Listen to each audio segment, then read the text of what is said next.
اذان علی T V کے معزز دوستوں، میں ہوں ندیم مغل اور آپ تمام دیکھنے اور سننے والوں کو السلام علیکم۔ ناظرین محترم، جب روئے زمین پر انسانی زندگی ابتدائی حالت میں تھی اور حضرت حوا کے باطن سے ایک لڑکا اور ایک لڑکی پیدا ہوتے تھے، ایک ساتھ پیدا ہونے والے لڑکے اور لڑکی کا نکاح دوسری مرتبہ پیدا ہونے والے لڑکے اور لڑکی کے ساتھ کر دیا جاتا تھا۔ حابیل اور قابیل یہ دونوں حضرت آدم علیہ السلام کے بیٹے تھے۔ جب یہ جوان ہوئے تو دستور کے مطابق حضرت آدم علیہ السلام نے قابیل کا نکاح غازہ کے ساتھ جو حابیل کے ساتھ پیدا ہوئی تھی کرنا چاہا، تو قابیل اس بات پر رضامند نہیں ہوا، کیونکہ اقلیمہ غازہ کے مقابلے زیادہ خوبصورت تھی جو قابیل کے ساتھ پیدا ہوئی تھی۔ حضرت آدم علیہ السلام نے قابیل کو سمجھایا کہ یہ اللہ کا حکم ہے، لہذا تم اس بات کو مان لو۔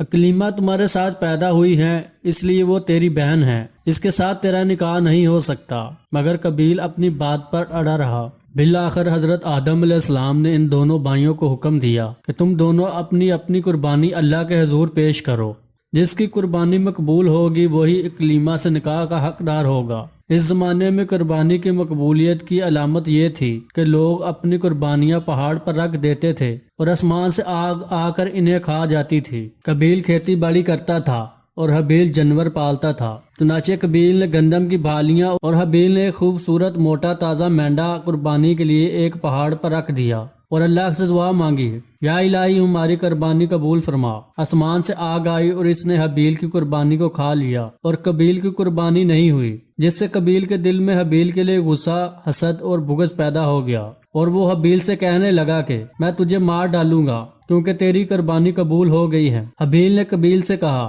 اللہ تعالیٰ پرہیزگاروں کی قربانی قبول کرتا ہے، اگر تو میرے قتل کے لیے مجھ پر ہاتھ اٹھائے گا تو میں تجھ پر ہاتھ نہیں اٹھاؤں گا، کیونکہ میں اللہ سے ڈرتا ہوں۔ قربانی دے کر دونوں بھائی حضرت آدم علیہ السلام کے پاس آئے۔ حضرت آدم علیہ السلام نے فرمایا، اے قابیل، تیری بہن اقلیمہ اب حابیل پر حلال ہوئی اور تجھ پر حرام۔ قابیل اب مایوس ہو چکا تھا کہ اقلیمہ اس کے نکاح میں نہیں آ سکتی، اس لیے وہ حابیل کو مارنے کی تدبیر میں رہنے لگا۔ اس دوران حضرت آدم علیہ السلام جب مکہ چلے گئے تو ایک دن قابیل نے دیکھا کہ حابیل سو رہا ہے، تو سوچنے لگا کہ اسے کس طرح ماروں، کیونکہ اس زمانے تک کسی نے کسی کو نہیں مارا تھا۔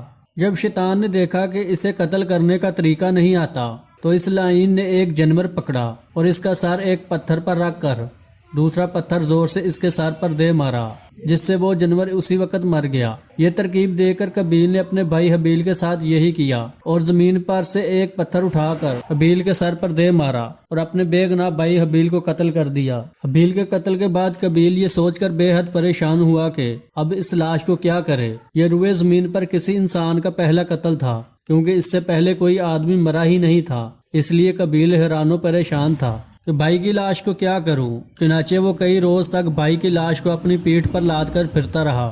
اللہ تعالیٰ کو اپنے اس نیک بندے کی لاش کی بے حرمتی منظور نہ تھی، چنانچہ وہاں پر دو کوے آئے اور وہاں آ کر آپس میں لڑے اور ایک نے دوسرے کو مار ڈالا۔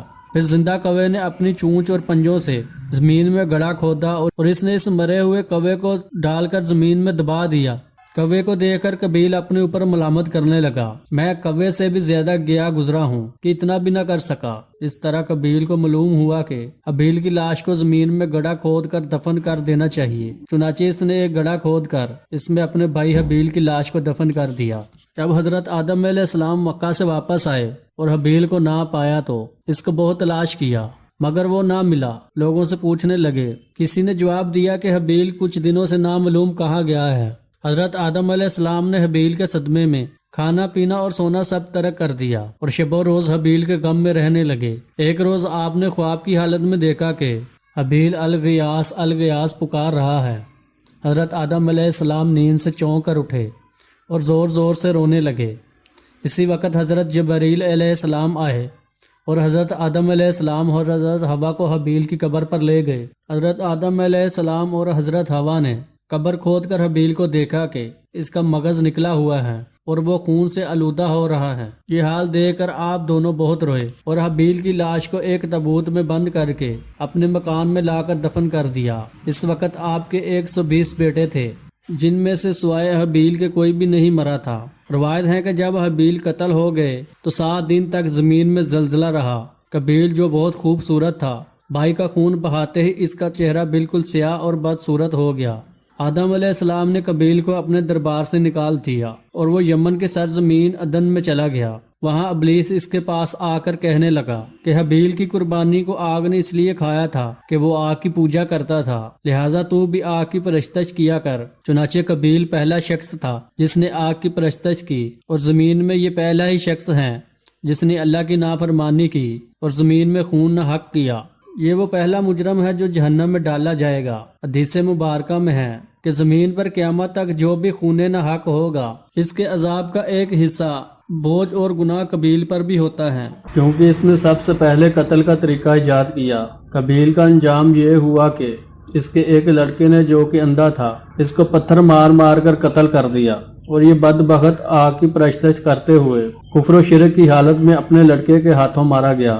ناظرین محترم، کسی بے گناہ کو قتل کرنا بہت بڑا جرم ہے۔ قابیل نے غصے، حسد اور بغض میں گرفتار ہو کر اپنے بھائی حابیل کو قتل کر دیا۔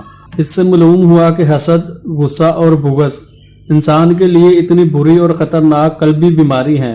اللہ تعالیٰ نے قرآن میں ارشاد فرمایا، جو شخص کسی کو بلا وجہ مار ڈالے جبکہ اس نے نہ کسی کو قتل کیا تھا اور نہ زمین میں فساد پھیلایا تھا، تو گویا اس نے تمام لوگوں کو قتل کر دیا۔ اور جو شخص کسی بے قصور شخص کے قتل سے باز رہا، گویا اس نے تمام لوگوں کو زندگی دی۔ حاضرین محترم، اللہ سے دعا ہے کہ وہ ہم سب کو غصے، حسد، بغض اور تکبر سے بچائے اور اس سے ہماری حفاظت فرمائے، آمین۔